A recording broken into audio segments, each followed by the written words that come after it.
God is an awesome God. Amen? I love this song. So, for the past year, I've had several people come to me and say, some have said, we've never heard your testimony. You've been here for a long time, and we've been coming for a while, and we'd love to hear your testimony. Some have said, hey, you told your testimony many years ago. You haven't told it in a long time. Can you please tell us your testimony? So after a while, I gave up. So for the next 2 Sabbaths, I'm going to be sharing with you how I came to Christ and how I was called to ministry. Is that all right with you guys? All right, cool. I want to share with you a wonderful text, a quote from Pascal that I just think is so powerful. It's very deep, so stay with me on this. It goes like this. There was once in a man, in us, a true happiness, of which all that now remains is the empty print and trace. There once was this, but now all that remains is an empty print and trace. This he tries in vain to fill with everything around him, seeking in things that are not there the help he cannot find in those that are, though none can help, since this infinite abyss can be filled only with an infinite and immutable object, in other words, by God himself. That's really my testimony right there. Let's have a word of prayer together. And no, I'm kidding. But that really is what this is all about. Amen? Amen. This quote is so powerful. Basically is saying, look, no matter what you try to fill it with, the only one that could fill that emptiness is Jesus Christ, is God. From the moment we are born, we have this longing. We're all yearning for something that transcends everything else, something that will satisfy the deepest desire of our hearts. The wise king of ancient times once said these words in Ecclesiastes chapter 3, verse 11. He says, God has planted eternity in our hearts. It's there for us to discover that yearning and for us to be able to be fulfilled by that yearning. There is this nagging sense of something unfinished. We all have the restlessness within the human heart, a phenomenal desire for the eternal, this deep inner craving, this emptiness that needs to be filled. I am convinced, fully convinced, that this infinite abyss can only be truly satisfied with a deep, personal, intimate relationship with Jesus Christ. So here's my story of how God filled that vacuum in my heart. A vacuum that I had that I kept trying to fill it with all kinds of things. So I was born in a place called New Rochelle, New York. It's 17 miles from New York, as you can see there.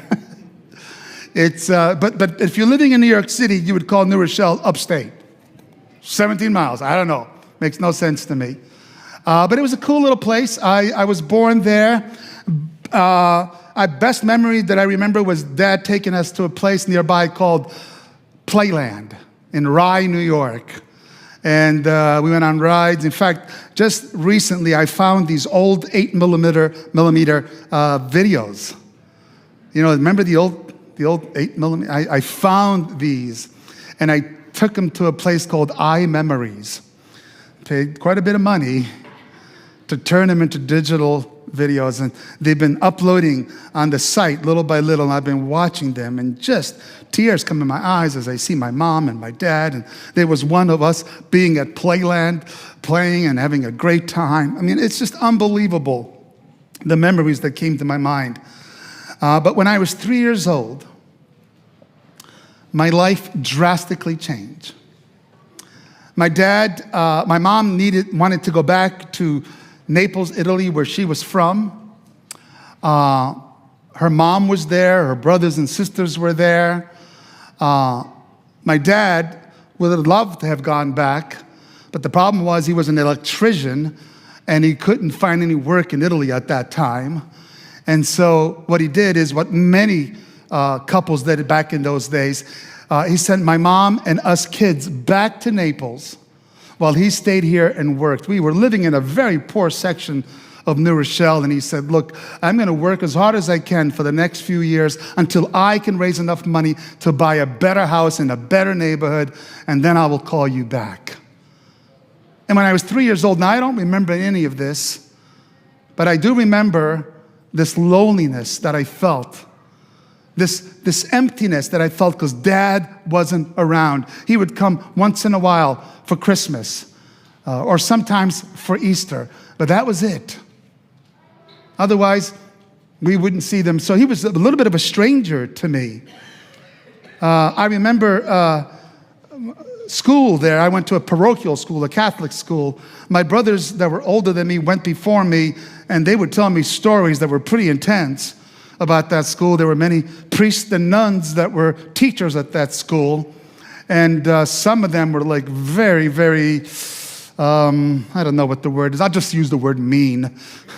And my brother Sal especially would come back with these stories of some of these teachers that he had, and now the age is coming that I'm supposed to be in this school, and I'm really worried. I don't want to go to this school because of the stories my brothers told me, but I feel like, well, what am I going to do? I'm 6 years old now. First time I remember praying, really. God, please don't let me go to school, But my mom took me to school. Now, here's what I would tell you. Back then in Italy, they could use corporal punishment if you did something wrong.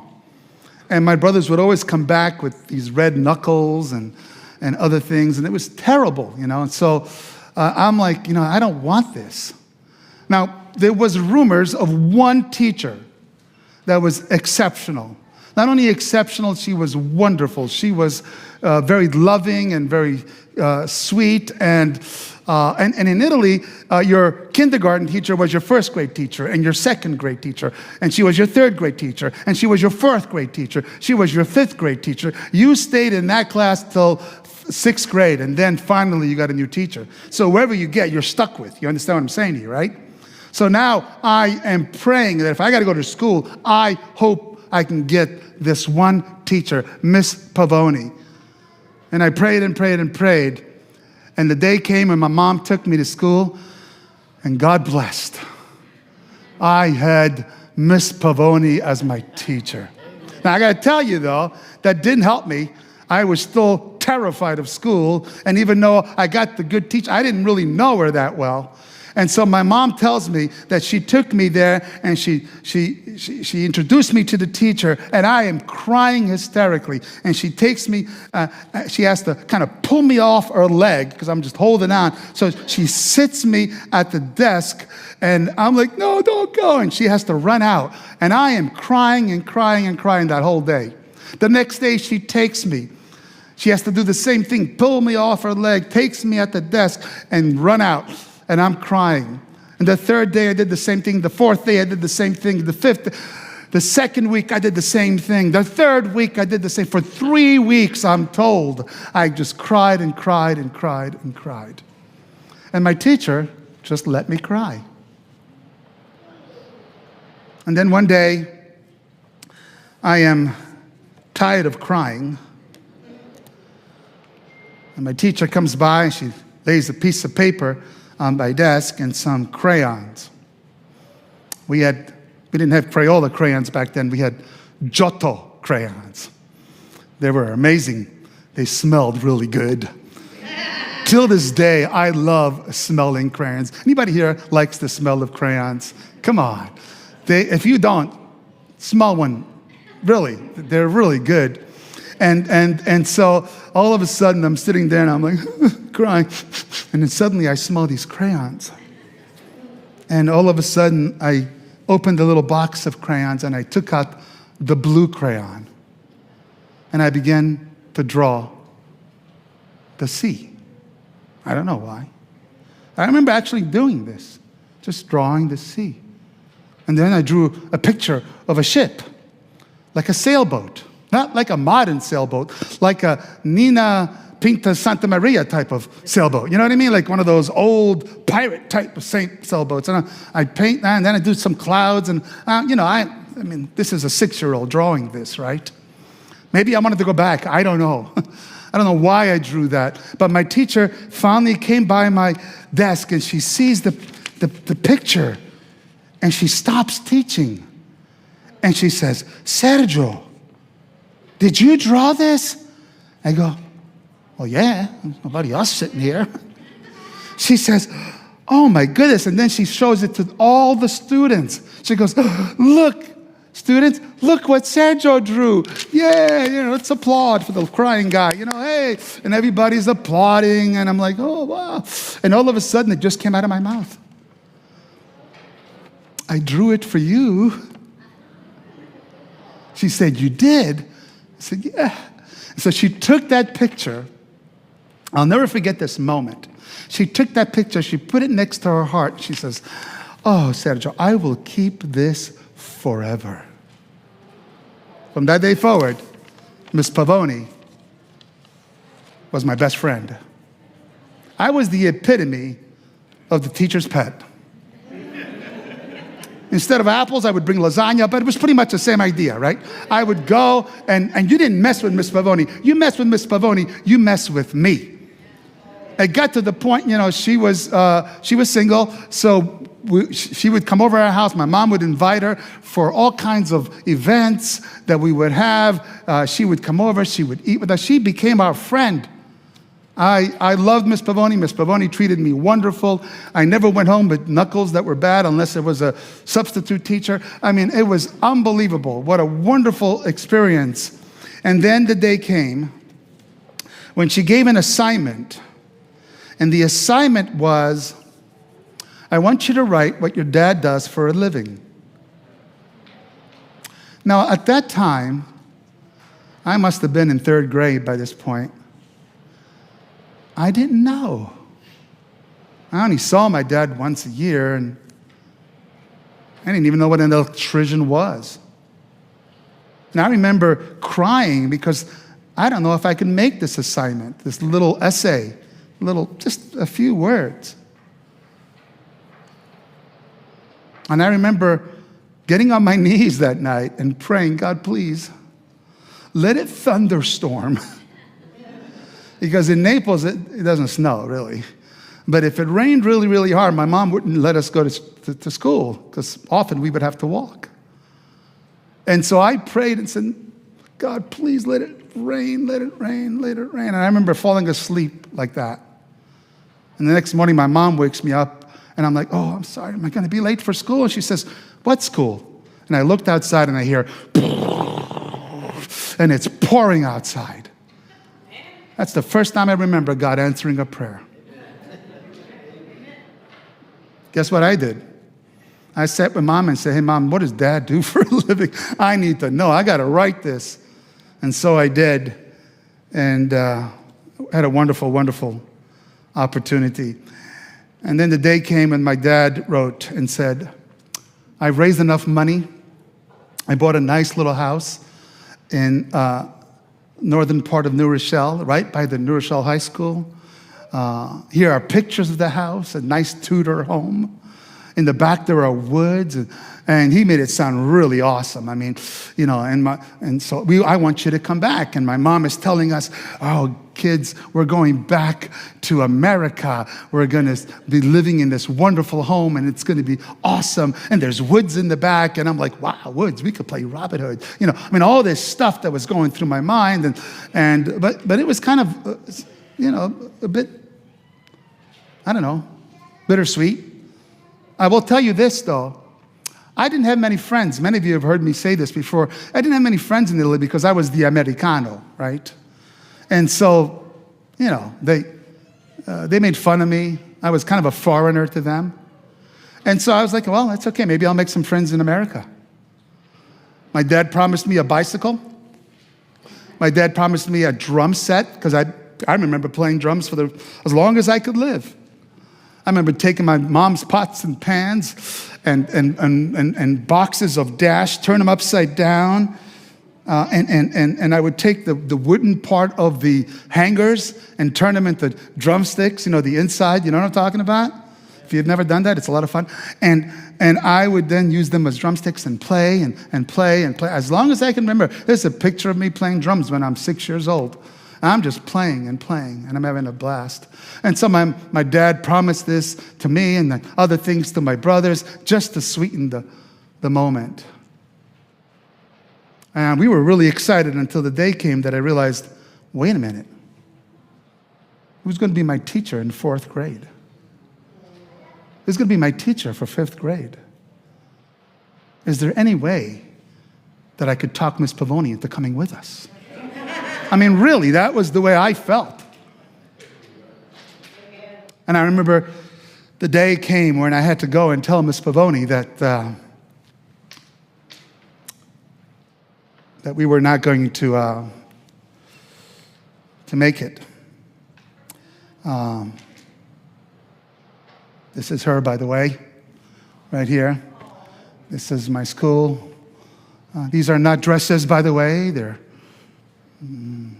other things. And that's me over here. They're not dresses, Nancy. They're aprons. That's what we call them. Anyways, smogs. Thank you. Somebody used that word. Great. And I remember going to Miss Pavoni that day and saying, my dad has called us back, and we need to go back to America. We leave in a couple of weeks on a Thursday. Would you come and say goodbye? Would you come to the port of Naples and say goodbye? Now, you have to understand, in Italy back then, teachers, especially Miss Pavoni, never took a day off. This was a school day. And so she's like, oh, Sergio, I would love to be there more than anything. And we could say goodbye. We can have a little party in class, say goodbye. Then I cannot come to the port. It's a school day.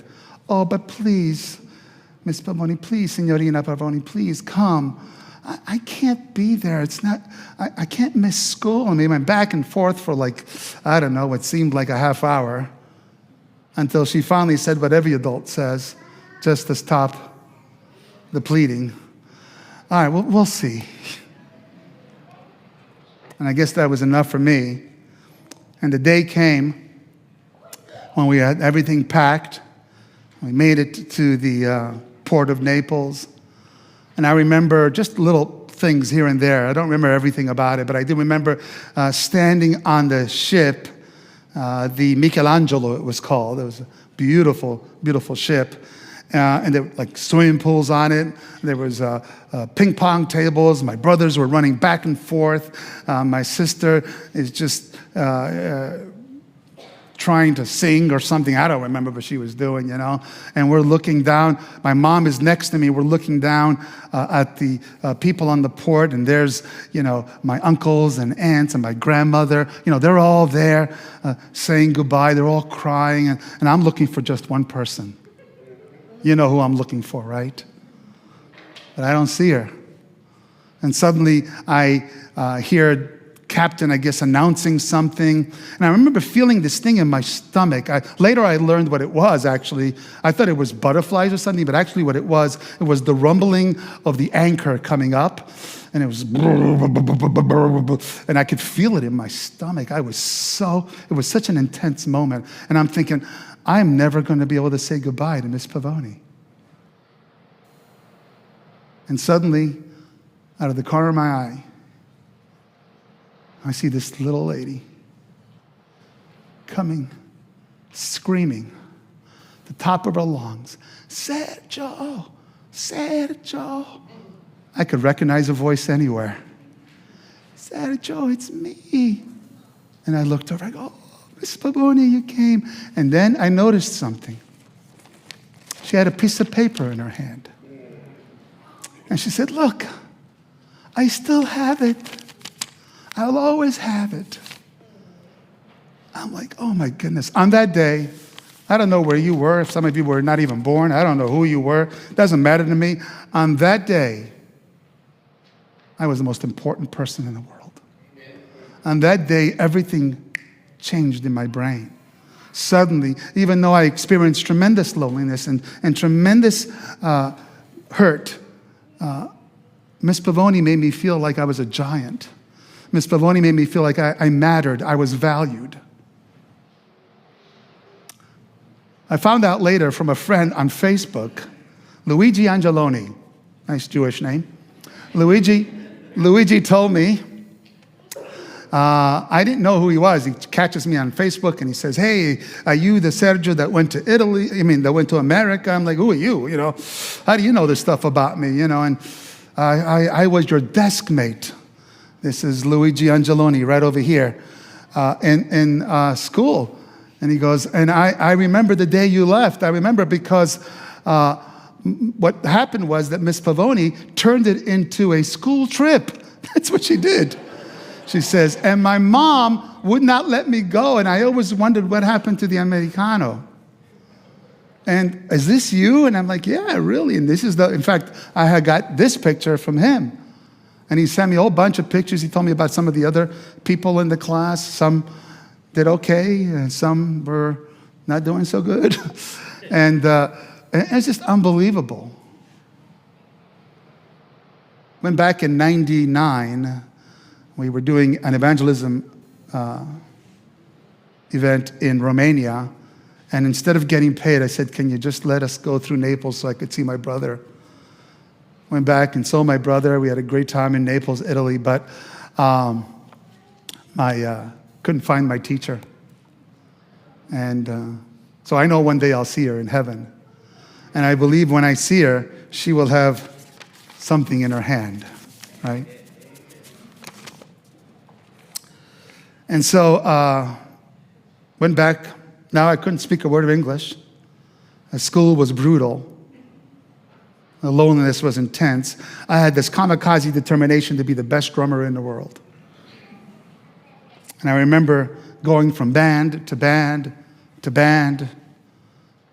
And then when I graduated high school, which I did by the skin of my teeth, because I took Italian, that helped a lot. I remember my mom wanted me to go to college, and I decided, what I'll do is I'll just go to the Conservatory of Music, take a couple of classes. I'll play timpani, I'll take, some of that stuff. And I remember going there, and I met a guy by the name of, his name was Tony. And Tony and he and I began to get into a band called Aesop, and we decided to write our own music. And we got some people together that were really amazing musicians. And some guy by the name of Vinny D came. And Vinny D was a producer. He was a producer that was, responsible, one of the producers, there were many producers unfortunately, but one of the producers that was responsible for getting the Beatles to come to Yankee Stadium. He was one of the producers that produced a little band called the Jackson 5. And so all of a sudden now we have this guy, he's in our court, and he says, look, you keep writing this stuff, I'll come back in 3 years and we'll get you signed up. And it was like, this is like the business, right? It's who you know that matters. And we just knew that just the right person. And so we began to practice day and night, 70s, rock and roll, it comes with stuff. And that was not good stuff. And it began to cause an emptiness in Tony's life, the guitar player. The guy that he was the original band member with me. And he began to take these classical guitar lessons from this Adventist classical guitarist who not only took classical guitar seriously, but also Christianity seriously. And long story short, he began to share with Tony about Jesus. Tony wanted to know, how do I play better? This is how you play better. And then Tony would pick me up, and we'd have an hour trip all the way back to Long Island to go to practice. And for that hour, he would start talking to me about Jesus. And this was around the time of Jim Jones. And I'm like, Tony, please be careful, man. And he kept saying, well, you got to know about this. You got to learn. Tony, careful, man. No, but the Sabbath is Saturday, and there's this guy named Josephus that wrote this. I'm like, Tony, calm down. I said, listen, stop talking to me about Jesus, and don't drink any Kool-Aid, and we'll be friends for a long time. And Tony coined me as the brick wall. That's what he called me. But Tony gently persisted, little by little, and something inside of me broke. God was working in me.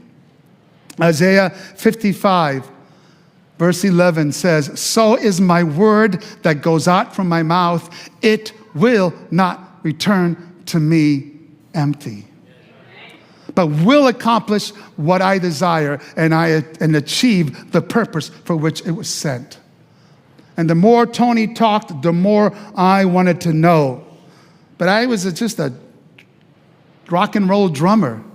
Hair down to here, smelled like smoke and all kinds of other stuff.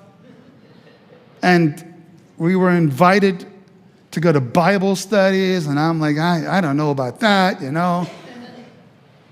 Well, long story short, for the next several months, we began to go to church. And it was just a little church, I don't know, 20 people. We were the youth group, if you know what I mean. And it was just this very loving group of people.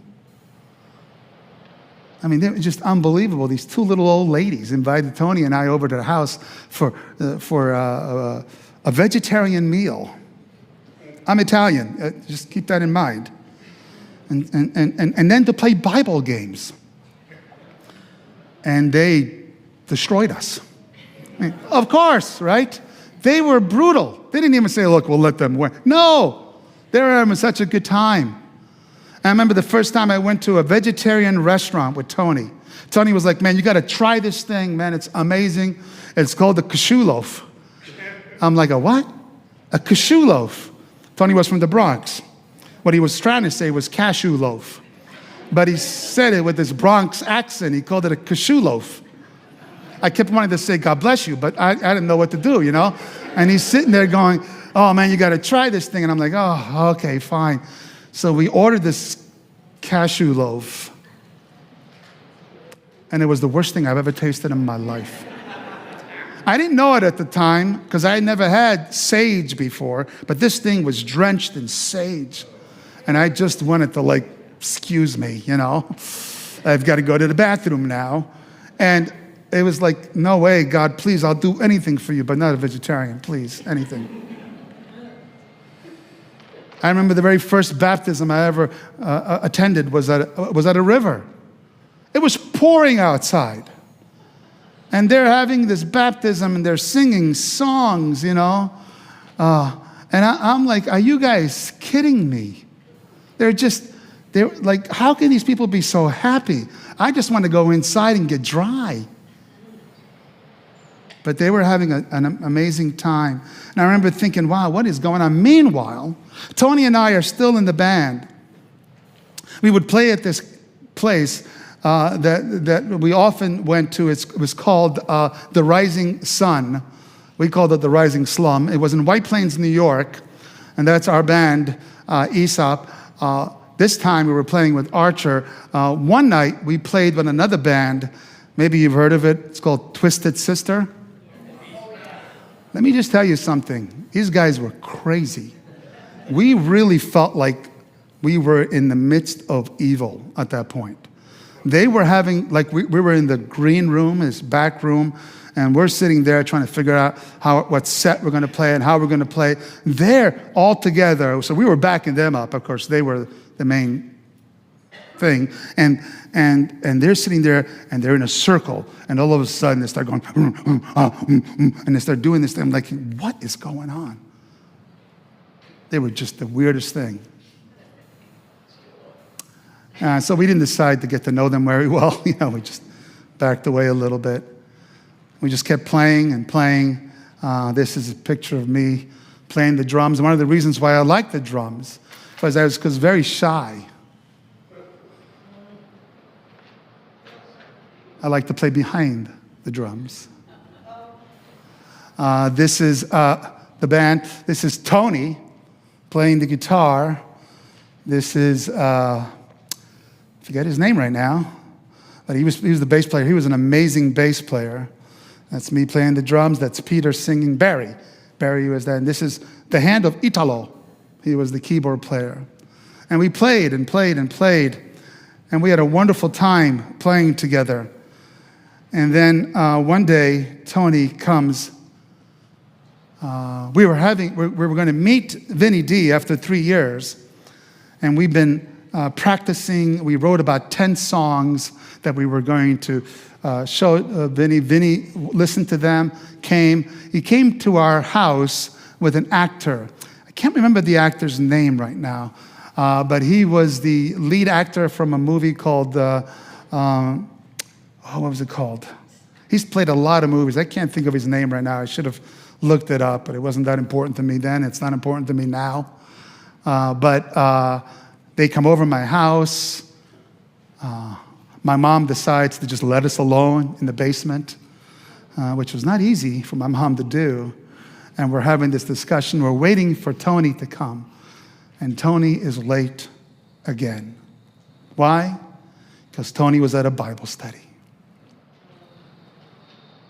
And he finally comes. And Tony says, "Hey guys, we're going to sign a contract to record an album. We were going to go to Singapore for 3 months and tour, and then we were going to go to the BBC in London to record." Back then in the 70s, apparently it was easier to make it in England and then come back to the United States. I mean, we were that close, and it was pretty amazing. But Tony comes and he says, "Guys, I have some bad news. I am very, very sorry to say that I've just been convicted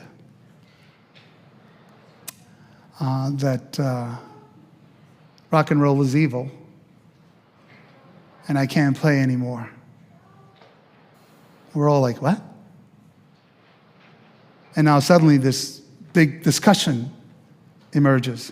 "What are you talking about? This and that, And Vinny D is like, what are you saying? I've spent a lot of time and a lot of resources to come here with this actor and they go, "Well, I just don't think it's the right thing to do. You don't want me to be." And I just said, guys, calm down. This is getting too bad. Now, Tony was a very quiet, gentle guy. He still is, by the way. And I remember saying, "Guys, hold on. Let me take Tony to the side and talk with him." So we went to another room, and I said, "Tony, what are you talking about? What are you doing?" He goes, "Serge, you've been coming to church. You know." I said, "Yeah, I know, but we can write songs for God, right?" In fact, we did write some songs that were about our experience as Christians. I said, "Come on. The world needs us out there, And I didn't care. I was so self-centered, I would say anything to talk Tony into playing. And Tony just sat there and thought, "Well, I can't." We discussed it back and forth. And finally he said to me, "Serge, you know what? I disagree with this, but I love you so much that for you, I'll sign the papers." I'm like, "Yes, Tony, thank you. Let's go downstairs." So we go downstairs. I go, "Everything's okay. Tony's going to sign the papers." And then some of the band members are going like, "Wait a minute, what's this about?" And I go, "That's okay. We'll talk about it later. Let's sign the papers,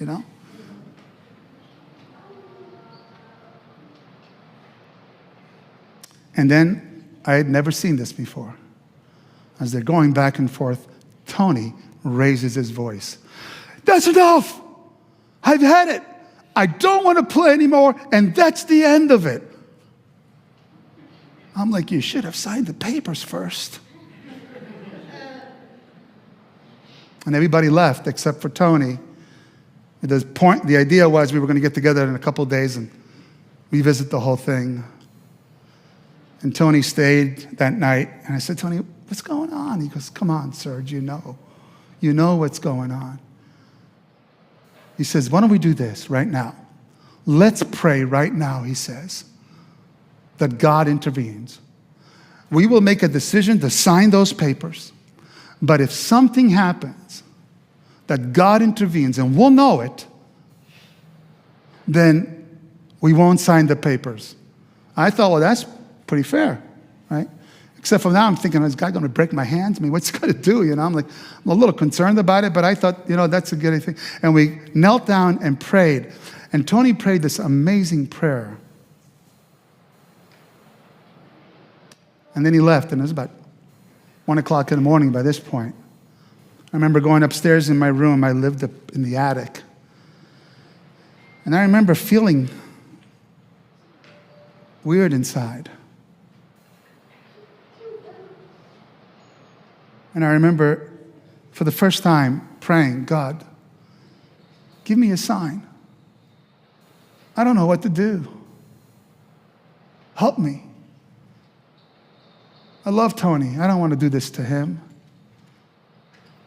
But this is all I know how to do is play the drums. I mean, please, God. And at that moment, I hear, and there's this thunderstorm. And my brain goes back to when I was a little boy praying. Maybe it was just coincidence. Or maybe it was God trying to tell me something. The next day was a Sunday. If you've never been to a house, an Italian house on a Sunday, let me tell you, man, it's crazy. Cousins are coming over. Mom is making lasagna, all kinds of other great food, and it's going to be a great, amazing day. But I'm a bit torn. And then I get this phone call, and it's from Italo, the keyboard player. And he says, hey, Serge, we need to talk. I go, yeah, go ahead. What's the matter? He goes, after we left, the band got together, and we decided we don't want you and Tony in the band anymore. So we just want you to know that. We'll figure out how to pay for all the equipment a different time, but just know you're done. Now, normally I'd be sitting there going, what are you talking about? Man, give us some time, But for some reason on that day, I said, okay, Tony. Italo, I understand. I hung up the phone and I began to cry for two reasons. Number one, again, all I knew how to do was play the drums. The second reason is because I knew God had answered our prayer. Something had happened. From that day forward, everything began to just really change. It was only then that I was able to allow the master drummer to take the throne of my life. It wasn't too long after that I wrote a poem I want to read to you. It's called The Beating of a Drummer's Heart. I read it to the men at men's breakfast a few months ago. And it goes like this. The beating of a drummer's heart, rudimentary, waiting, longing to play his part, to leave his mark, sometimes syncopated, often uninhibited, out of rhythm, offbeat, rimshot, until the master drummer took the seat. His perfect timing, triplet, dynamic, percussive, passionate, inspiring, and now in sync with the eternal, the beating of this drummer's heart. On September 27, 1980, Tony and I were baptized. I know, it's going to be hard to believe, but this is me right here. This is Frank. This is Joe, and this is Tony. We were baptized at the Yonkers Seventh-day Adventist Church. And I never looked back. From that day forward, my life was unbelievable. It's such an adventure, which we're going to get into next week. I want to read you a quote, a text from Matthew.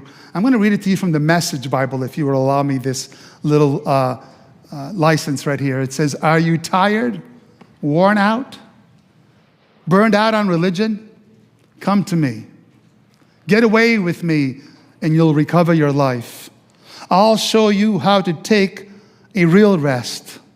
Walk with me and work with me. Watch how I do it. Learn the unforced rhythm of grace. I love that. I love it from the message because I'm a drummer. And now I play drums for Jesus. And I'm so thankful for that.